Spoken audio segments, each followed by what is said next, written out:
The morning shift on mining station Erebus 7 began like any other.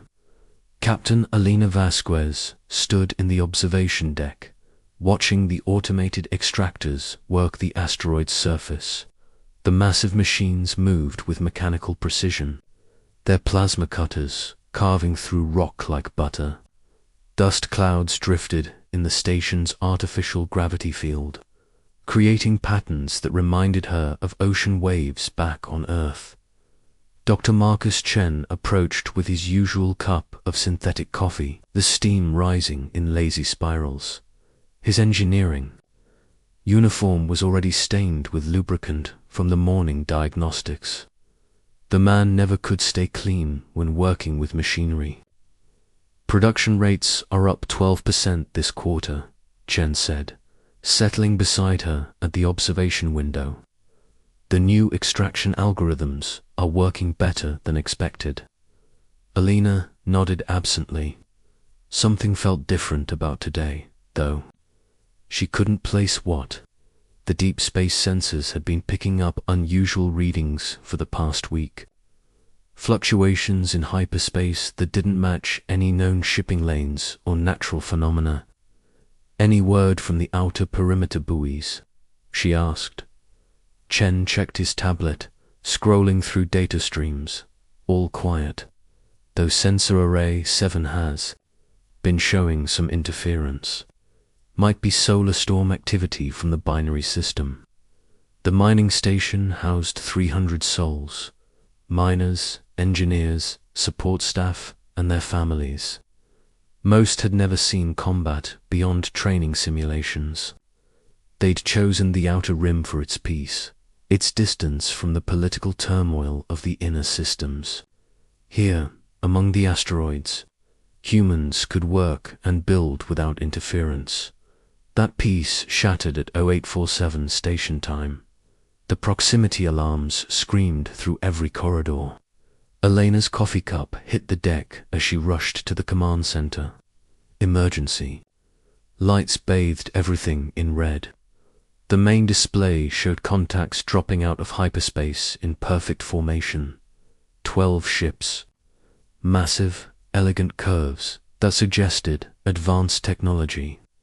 Their hulls gleamed with an opalescent sheen that shifted colors as they moved. These weren't human vessels. Lieutenant Sarah Okafor appeared at Elena's shoulder, her security uniform crisp despite being awakened by the alert.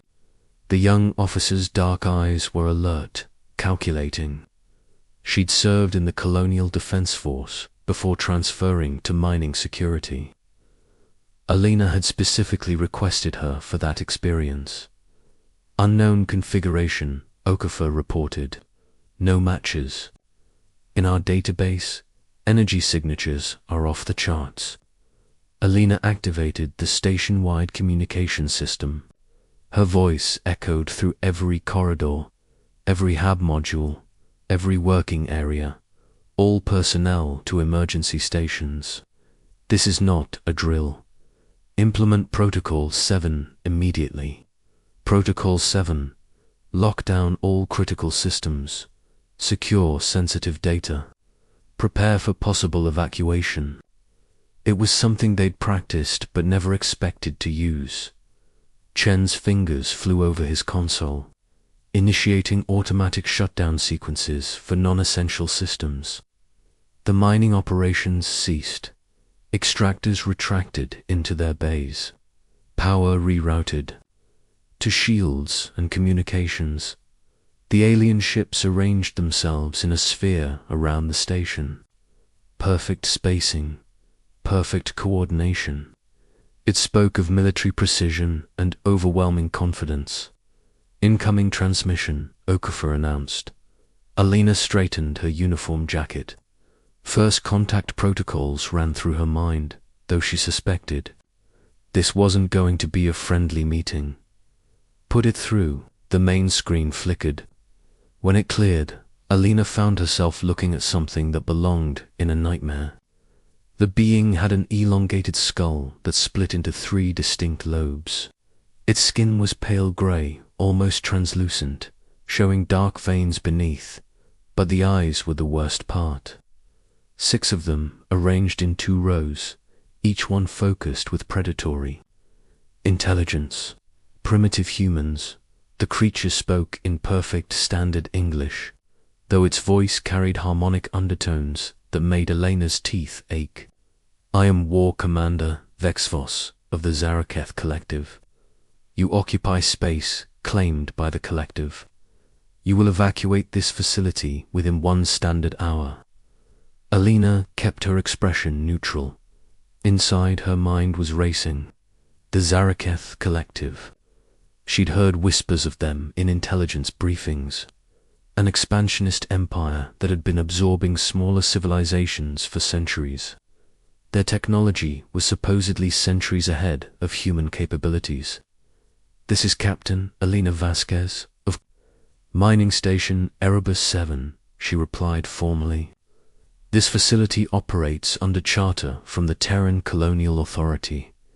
We have legal claim to this system. Dexphos made a sound that might have been laughter. Your legal claims are meaningless. The Collective recognizes only strength. You humans are weak, scattered, divided. Your technology is primitive. Your military is fractured across a dozen petty governments. The alien leaned forward, its multiple eyes focusing on Alina with unsettling intensity. We have studied your species. You are miners, farmers, merchants. You avoid conflict. You negotiate.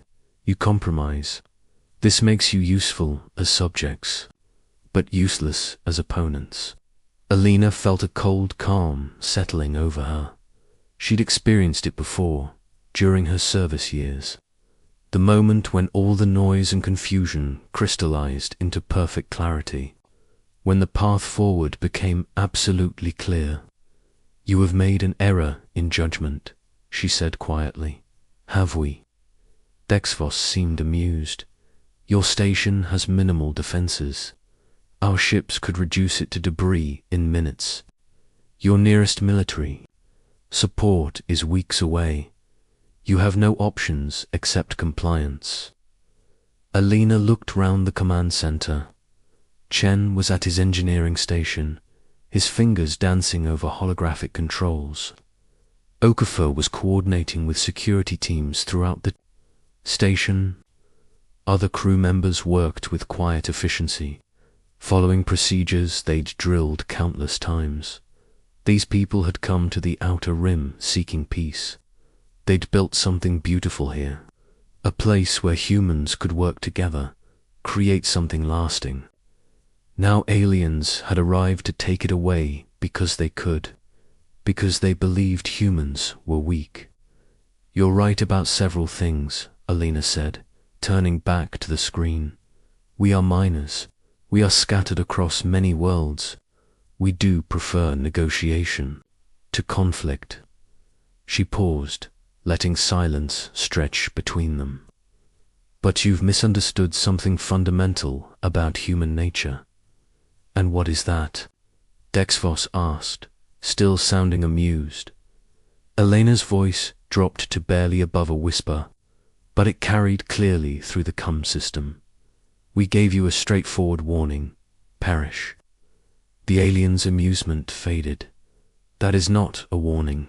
That is primitive posturing. No, Alina said, her tone conversational now. That was your chance to leave. You had 1 hour to reconsider. Now you have 57 minutes to learn why humans have never been successfully enslaved. She cut the transmission. The command center fell silent except for the hum of electronics and the distant sound of the life support systems. Alina turned to face her crew. All right, people. They think we're weak because we choose peace. They think we're helpless because we prefer mining to warfare. They think they understand humans because they've watched us from a distance. She smiled, and there was nothing friendly about it. Time to provide them with a more complete education. Chen looked up from his console. Alina, they have 12 warships. We have mining equipment and a handful of security drones. Marcus, how long have you been converting industrial equipment for duelist applications? The engineer blinked. What do you mean? I mean those efficiency modifications you've been making to the plasma cutters, the safety improvements to the gravitational manipulators, the diagnostic upgrades to our sensor arrays. Ela's smile widened. Did you think I didn't notice? Chun's face flushed. Those were just theoretical improvements, engineering exercises. I never intended. You never intended for them to be weapons. But they could be, couldn't they? After a moment, Chen nodded slowly. The plasma cutters could be reconfigured for defensive use. The grav manipulators could create significant tactical advantages, and the sensor modifications could provide targeting data accurate enough for precision strikes. Okafor was grinning now. The mining tunnels become a three-dimensional maze that only we know how to navigate, Alina confirmed, with choke points that can be collapsed or defended, and emergency systems that can be turned into very unpleasant surprises for uninvited guests. She activated the station-wide come again. All personnel, this is the captain. In approximately 50 minutes, we're going to demonstrate something to our visitors. We're going to show them the difference between choosing peace and being incapable of war. Alina paused, looking out at the alien ships holding position around the station. Some of you have military backgrounds. Others are civilians who've never held a weapon. That doesn't matter. What matters is that you're human beings, and human beings have certain characteristics that our guests have failed to appreciate. She thought about Earth's history, the species that had fought its way up from caves and trees, that had turned farming tools into weapons, kitchen chemicals into explosives, and scientific instruments into guidance systems. Humans didn't just adapt to their environment. They adapted their environment to serve their needs. We don't fight because we're naturally violent, Alina continued. We fight because we're naturally innovative, because we see possibilities where others see limitations. Because when someone threatens what we've built, we become very, very creative about protecting it. Through the observation windows, the alien ships began moving into attack formation. Alina wasn't surprised. Negotiations had clearly broken down from their perspective. They would now demonstrate their overwhelming superiority, expecting quick surrender.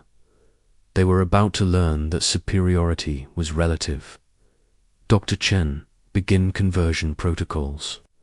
Lieutenant Okafor, distribute weapons and assign defensive positions. All department heads, implement your contingency plans. Alina settled into the command chair. And remember, people, this isn't about winning a battle. This is about teaching a lesson. The lesson was simple. Never assume that choosing peace means being incapable of war. Never assume that preferring creation means being unable to destroy. And never, ever assume that humans will simply submit because the odds are against them. Because humans had a terrible habit of changing the odds. Asterisk. The lesson, the first alien attack, came exactly on schedule. At the 1-hour mark, Dexvos obviously expected the humans to surrender. When that didn't happen, the Zaraketh warships opened fire with precise, overwhelming force. Energy beams lanced through space, striking the station's outer hull. The shields flared and died within seconds. Secondary explosions bloomed along the superstructure. From outside, it looked like mining station Erebus 7 was being methodically destroyed. Inside the command center, Alina watched the tactical display with grim satisfaction. The aliens were targeting exactly what they thought they should target. Command centers, power generators, weapon systems, life support, All the things that would cripple a conventional military installation. But Erebus 7 wasn't a conventional military installation. It was a mining station, and mining stations were built very differently. Phase 1 complete, Chen reported from his engineering station. All critical systems transferred to backup power. Primary hull showing expected damage. Emergency protocols activated. The beauty of a mining operation was redundancy. When your business involved controlled explosions and high-energy equipment, you learned to build multiple backup systems for everything important.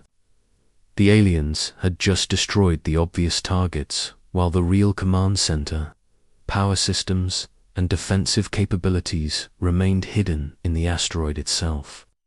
Boarding pods launching, Okafor announced. 12 pods, approximately 8 aliens, each. They're targeting the main airlock and cargo bays. Alina nodded. Let them land. Signal all teams. Spring the trap when they reach checkpoint Alpha.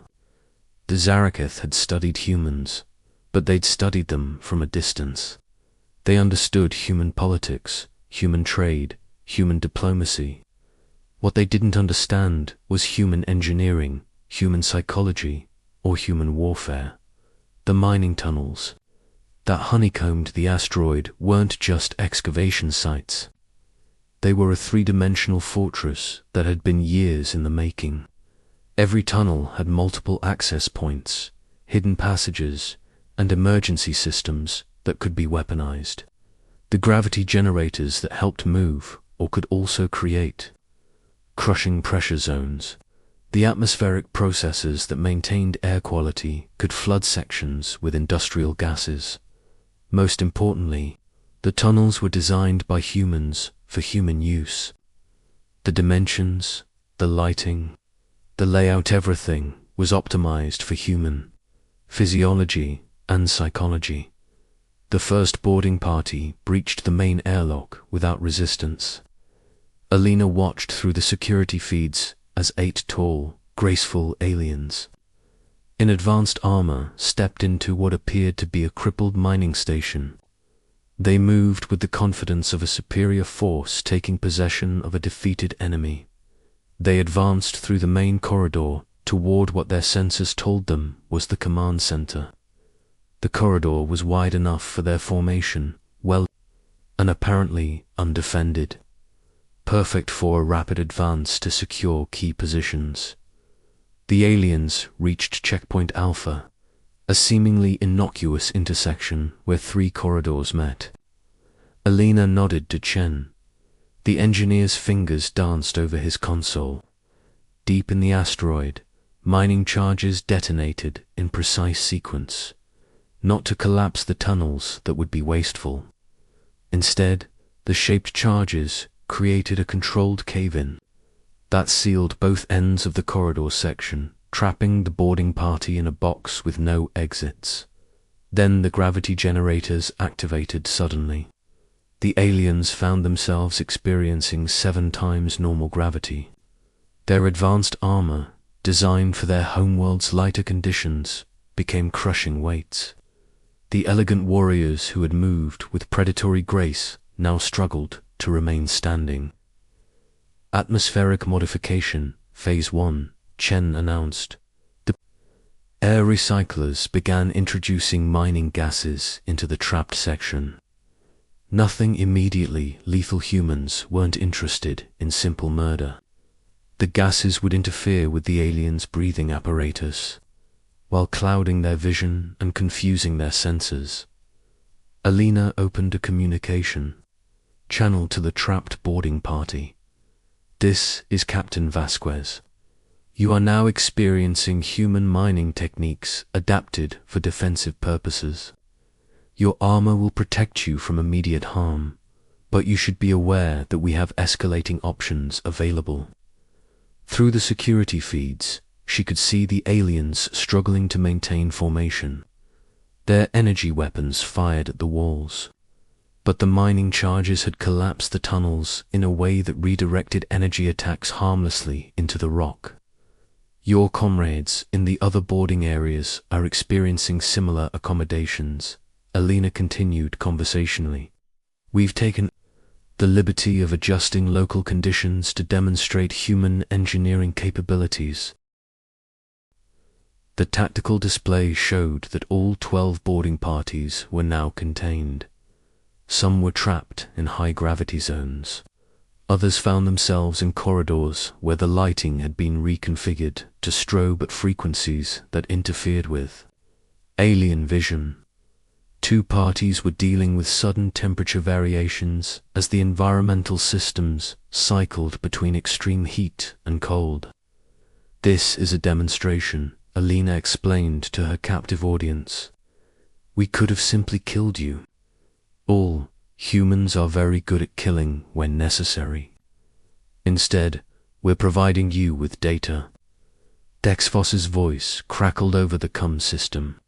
Release our warriors immediately, or we will destroy your station completely. Please proceed, Alina replied calmly. Your previous bombardment was quite educational. We learned a great deal about your weapon capabilities and targeting priorities. She gestured to Chen, who brought up a holographic display showing the alien fleet's positions. For example, we now know that your energy weapons have approximately a 47-second recharge cycle between maximum power shots. We know that your targeting systems prioritize the largest energy signatures, which means they can be deceived by false readings. As if to prove her point, several of the mining platforms that had been destroyed in the initial bombardment suddenly powered up. Their plasma mining equipment rotated toward the alien ships. You see, Elena continued, mining equipment is designed to cut through asteroid rock, which is significantly harder than most armor plating. The plasma cutters we use for ore extraction can be recalibrated for precision targeting at ranges up to 30 kilometers. The mining platforms opened fire. Streams of superheated plasma, normally used to slice through solid rock, reached out toward the alien warships. The beams struck shields and armor with devastating effect. But this wasn't random destruction. The plasma cutters targeted specific systems with surgical precision. Engine arrays, weapon mounts, sensor arrays. The aliens found their ships crippled but not destroyed, disabled but not obliterated. Human warfare, Alina explained as the alien fleet struggled to respond, is not about overwhelming force. It's about adaptation, innovation, and psychological impact. We turn our environment into an ally. We convert our tools into weapons. We make our enemies' strengths into weaknesses. More mining equipment activated throughout the asteroid field. Gravitational manipulators designed to move or began affecting the alien ship's navigation. Sensor arrays built to detect mineral deposits now provided targeting data for improvised weapons. Industrial fabricators started producing simple but effective projectiles. Within minutes, the feared Zaraketh fleet found itself under attack by an entire asteroid field that had been weaponized by human ingenuity. Your warriors in our tunnels are learning about human engineering, Alina continued. Your ships are learning about human adaptability. But there's one more lesson we'd like to share with you. She paused, watching as the alien fleet tried to reform into defensive positions. Their advanced technology was impressive, but they were fighting an unconventional battle against opponents who refused to follow conventional rules. Humans don't fight wars the way you do, Alina said. You fight to conquer, to dominate, to impose your will through superior force. We fight to teach lessons, to ensure that our enemies understand the cost of threatening us, to make certain that those who survive carry a message back to their leaders. The mining platforms adjusted their targeting. Instead of disabling shots, they began firing precision bursts that carved symbols into the alien hulls. Human writing, mathematical equations, star charts showing the locations of every human colony. You wanted to know about human military capabilities, Alina explained. This is your answer. We can turn any environment into a battlefield, any tool into a weapon, any defensive position into a death trap. But more importantly, we can do all of this while holding back. She let that sink in for a moment. Every alien in those tunnels is still alive. Every ship in your fleet is disabled but repairable. This isn't because we lack the ability to kill you all. It's because we want you to carry a message home. Alina stood up, her voice carrying the authority of someone who had just demonstrated exactly what humans were capable of when pushed.